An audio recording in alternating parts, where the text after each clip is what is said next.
up, though, Lions fans? As you know, the off season officially has just kicked off for the Lions. They finished the season 9-8 with a very good, strong rebound, going 8-2 out of the last 10 games.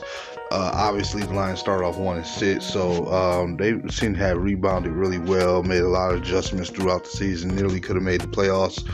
Came down to the Seattle Seahawks versus Rams, and the Rams would lose. And obviously, the Lions, still felt they had something to play for out of pride, and that was keeping Green Bay out of the playoffs, which they ended up doing 20-16.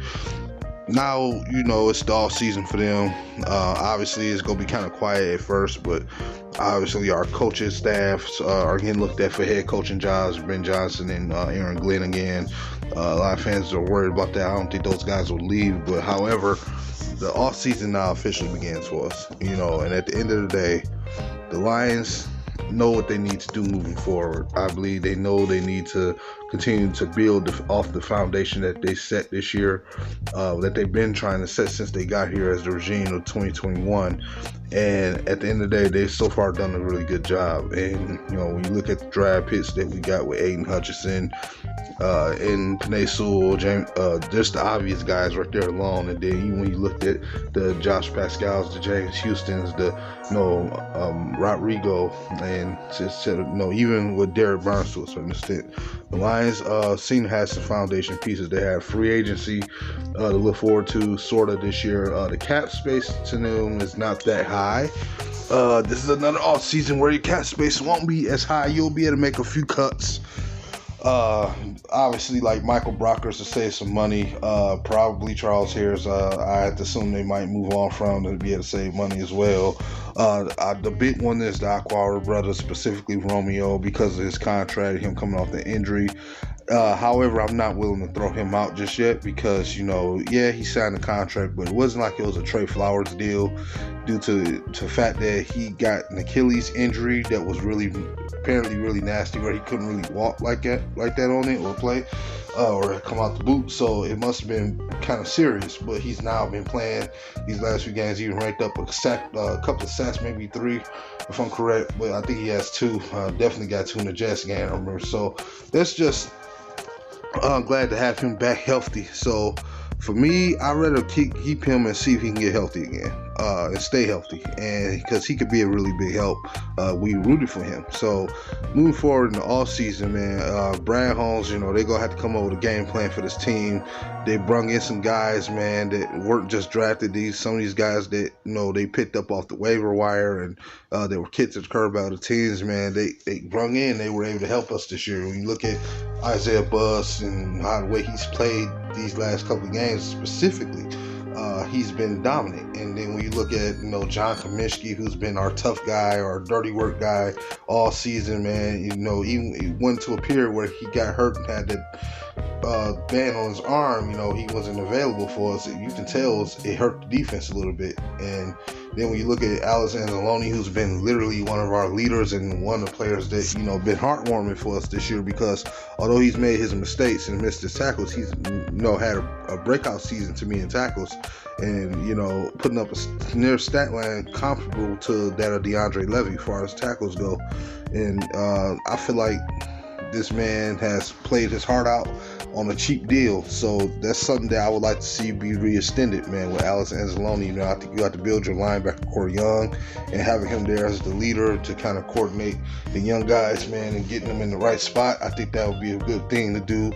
Obviously, you got Deshaun Elliott, who did have some games where he kind of got hurt, but he's still been there for the most part. I would like to resign him, and then you're getting Tracy Walker back too this year. Plus, with the emergence of the young Kirby Joseph this year, who's being known as an Aaron Rodgers killer, I think the Lions are in a good place and with foundational pieces on this team, but they just have to continue to build this the right way. I don't think this is an off season you go and spend a lot of money in. I think you still have to kind of work on re-signing the guys that are toughing it out with you.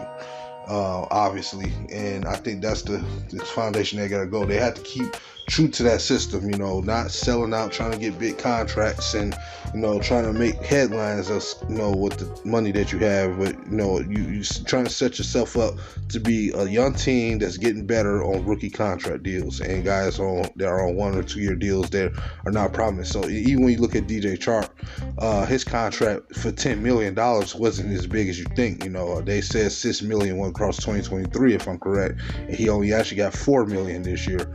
And I think that was done because they were trying to find ways to free up money, and obviously he was coming off an injury, so I don't think he was going to be able to claim $10 million like fully guaranteed. So obviously with him, you probably like to get a deal done there so the chemistry with him and Goff can continue to move forward, and now you can just focus on Jameson Williams, who had a good catch, but it was called back. The touchdown was called back, man, against the Green Bay Packers because of a holding call or whatever, or hands to the face. And that stuff got to kind of stop. But other than that, man, Jameson Williams, you want him to get his timing with him. And obviously, we'll have to move forward with Jared Goff as well because, he's the one that knows the offense. He's definitely already got his chemistry with those receivers, and you want him to get time to build with JMO. So this offense can open up some more, and before you just add more pieces to it. Now, some of these guys you might end up losing, you never know. Depending on the money deals they get, they might end up getting asked to come elsewhere, but it is what it is. I think even if that does happen, the game plan should be simple, is to find more guys like what we gotten.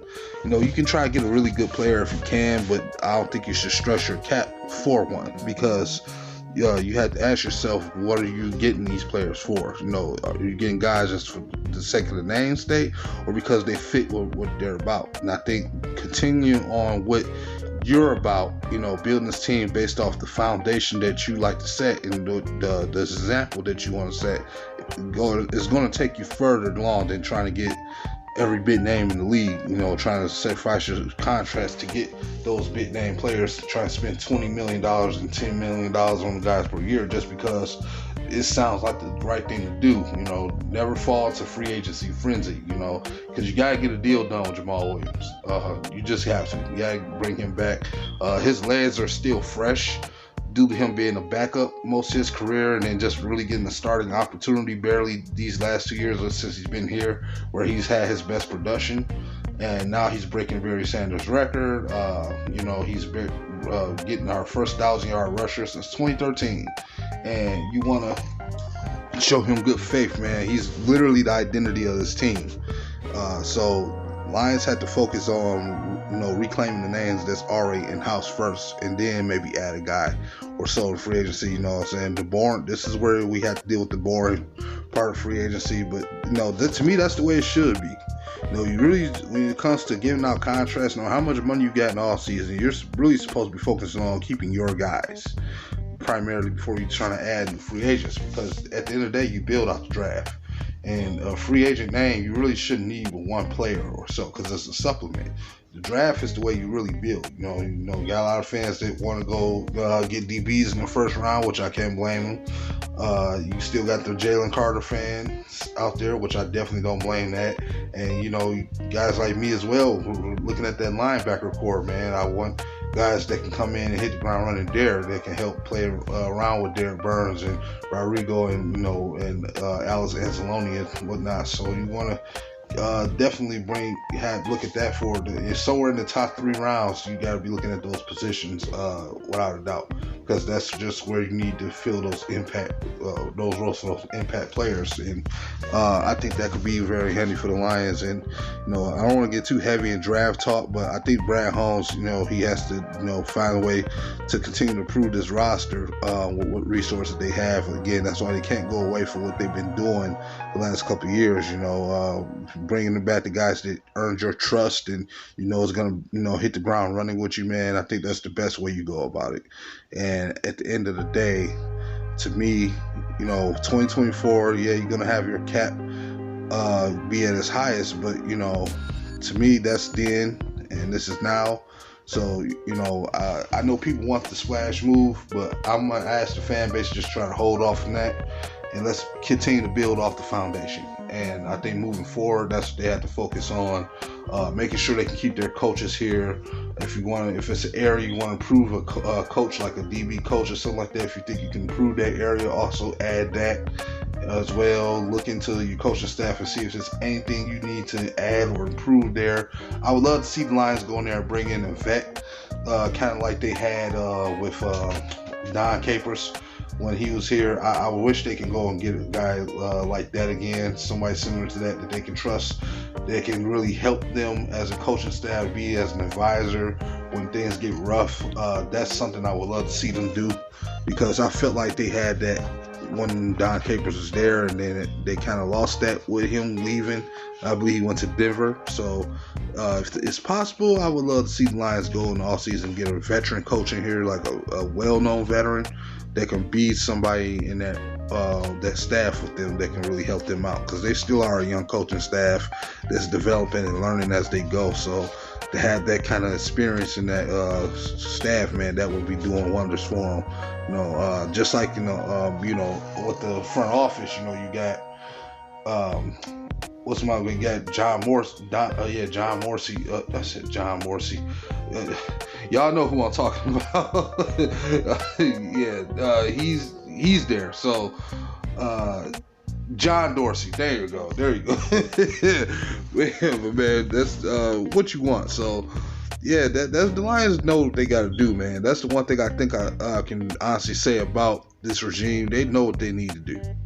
When you look at the head coach, he always talks about what they need to improve on. Same with Brad Holmes. I think he knows where he has to improve on year 3. I'm watching to see what he's going to do. There's been some criticism of him. I've even criticized him.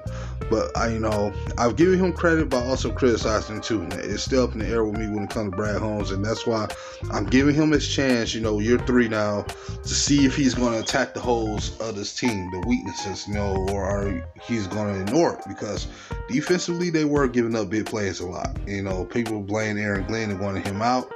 But I don't think that was the right move, and that's why he's still getting interviews now to this day, because it's not all his fault. You have to look at it like this.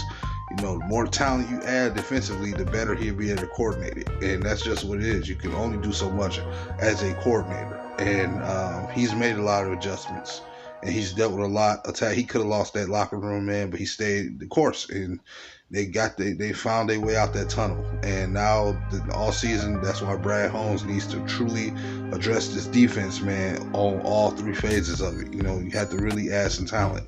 So that's something we'll be watching for, obviously, so we can expect that they'll be heavy hard in the Senior Bowl this year, seeing if they can scout talent and not need them to search really hard. The idea is to take playmakers, guys who can come in and hit the ground running for the draft, and free agency, guys who fit your culture, bringing your own guys back, keeping that element in that locker room, man. And I think you'll see obviously a divisional title run this year. And tell me what y'all think, if you agree or disagree, if you think it's something I missed that I should have pointed out. Let me know in the comment section. Thank y'all very much for supporting your boy. Hit the subscribe button for your boy if you can, man. Like, comment, subscribe, share this content with all your loved ones, man. Appreciate y'all so much. And that's all I got for y'all, man. Have a nice day. Go Lions!